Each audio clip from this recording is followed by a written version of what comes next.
বন্ধুরা, গরম পড়ে গেছে আর এই গরমে হালকা পাতলা ঝোল আমরা সকলেই পছন্দ করি।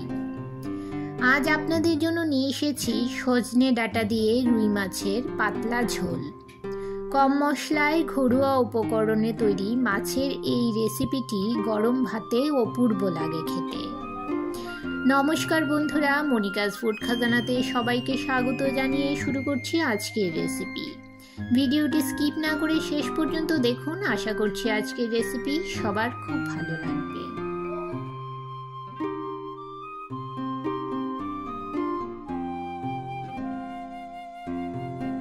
আমি এখানে নিয়েছি রুই মাছের গাদা ও পেটি।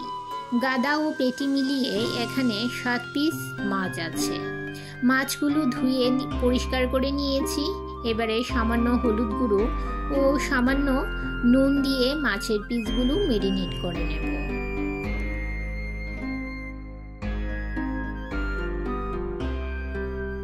যদি আমার রেসিপিটি আপনাদের ভালো লাগে তাহলে লাইক, কমেন্ট ও সাবস্ক্রাইব করে আমার পাশে থাকবেন ও সাবস্ক্রাইব বাটনের পাশে যে নোটিফিকেশন বেল রয়েছে সেটা অন করে রাখবেন, যাতে যখনই আমি কোনো ভিডিও আপলোড দিই সেই ভিডিওর নোটিফিকেশন যেন সবার প্রথম পৌঁছে যায় আপনার কাছে। এই রেসিপির জন্য আমি এখানে নিয়েছি সজনে ডাঁটা, আলু ও টমেটো।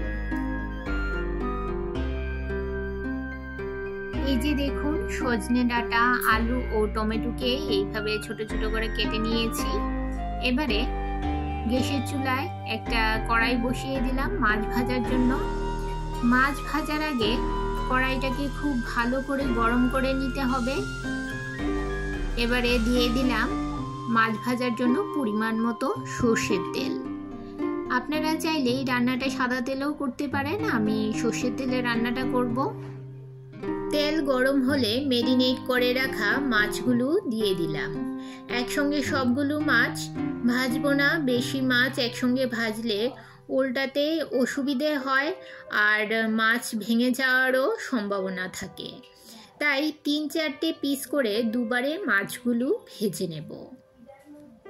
মনে রাখবেন, মাছ ভাজার আগে অবশ্যই কড়া ভালো করে গরম করে নিতে হবে। কড়া ভালো করে গরম না করলে মাছ নিচে লেগে যাবে আর ভালো করে ভাজা হবে না আর ভেঙেও যাবে মাছগুলো। আমি এবার সমস্ত মাছগুলো উল্টে পাল্টে ভেজে নেব। আমার সমস্ত মাছ ভেজে নেওয়া হয়ে গেছে।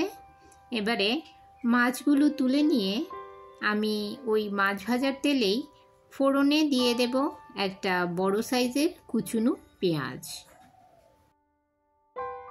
মিডিয়াম ফ্লেমে পেঁয়াজগুলো ভেজে নেব। পেঁয়াজে যখন একটা সুন্দর কালার চলে আসবে তখন এতে দিয়ে দেব 1 টেবিল চামচ পরিমাণ আদা ও কাঁচা লঙ্কার পেস্ট।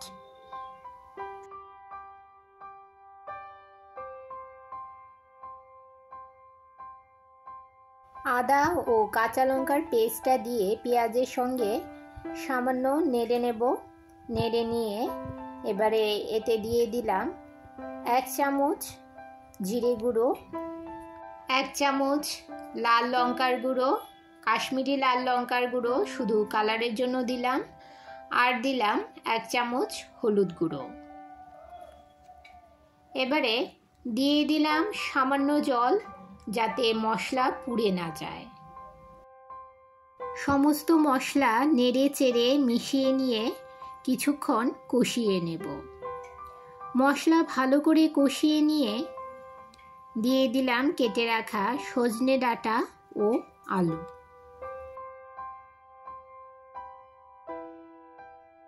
বন্ধুরা, যারা আমার ভিডিওটি এই পর্যন্ত ধৈর্য সহকারে দেখছেন অথচ একটা লাইক দিতে ভুলে গেছেন, তাদের কাছে অনুরোধ, প্লিজ একটা লাইক দিয়ে ভিডিওটি কন্টিনিউ করুন। আপনার একটা লাইক পৌঁছে দিতে পারে আমার রেসিপি আরও বহু মানুষের কাছে।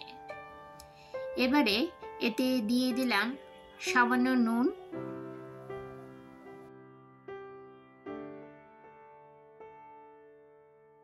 সবজিগুলো নেড়ে চেড়ে ভালো করে মশলার সঙ্গে মিশিয়ে নিয়ে 5 মিনিট ঢাকা দিয়ে সবজিগুলো কষিয়ে নেব।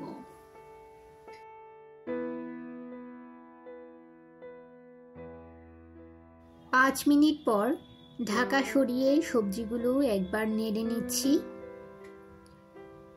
এখন এতে দিয়ে দেব কেটে রাখা টমেটোগুলো। টমেটোগুলো আগে দিলে গলে যেত, তাই আমি টমেটোটা পরে দিয়েছি। আমি টমেটোটা আস্ত রাখতে চাইছিলাম, তাই টমেটোটা আমি পরে ব্যবহার করলাম। টমেটো দেওয়ার পর আরও একবার নেড়ে চেড়ে মিশিয়ে নিয়ে ঢাকা দিয়ে 2 মিনিট রান্না করে নেব। 2 মিনিট পর ঢাকা সরিয়ে সবজিগুলো দেখে নিচ্ছি। সবজিগুলো আমার খুব ভালোভাবে সেদ্ধ হয়ে গেছে।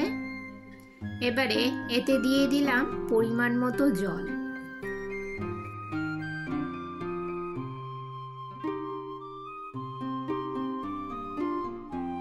নেড়ে চেড়ে মিশিয়ে নিয়ে দিয়ে দিলাম স্বাদ মতো নুন। আমি সবজিতে আগেই নুন দিয়েছিলাম, তাই নুনের পরিমাণটা বুঝে দিতে হবে। আর দিয়ে দিলাম কয়েকটা চেরা কাঁচা লঙ্কা। নেড়ে চেড়ে মিশিয়ে নিয়ে ঢাকা দিয়ে ঝোলটা ফুটিয়ে নেব।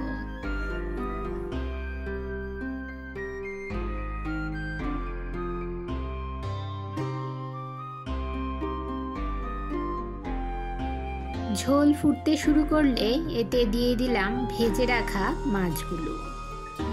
ঝোলের মধ্যে মাছগুলো দিয়ে আমি 5 মিনিট মাছগুলো রান্না করে নেব। আমার আজকের রেসিপি আপনাদের কেমন লাগলো অবশ্যই কমেন্ট করে জানাবেন, আর ভালো লাগলে শেয়ার করবেন আপনাদের আত্মীয় ও বন্ধুদের কাছে। গরমের দুপুরে সজনে ডাঁটা দিয়েই এমন একটা মাছ ঝোল থাকলে আর কিছুই লাগে না। আমার সজনে ডাঁটা দিয়ে রুই মাছের ঝোল প্রায় রেডি। এখন ওপর থেকে সামান্য ধনেপাতা কুচি ছড়িয়ে নামিয়ে নেব।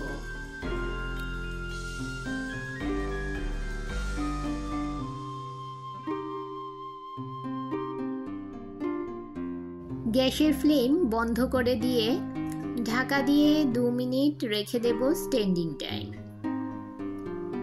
গরমে এইরকম একটা মাছ ঝোল তৈরি করে খেতে পারেন, খুব ভালো লাগবে বন্ধুরা।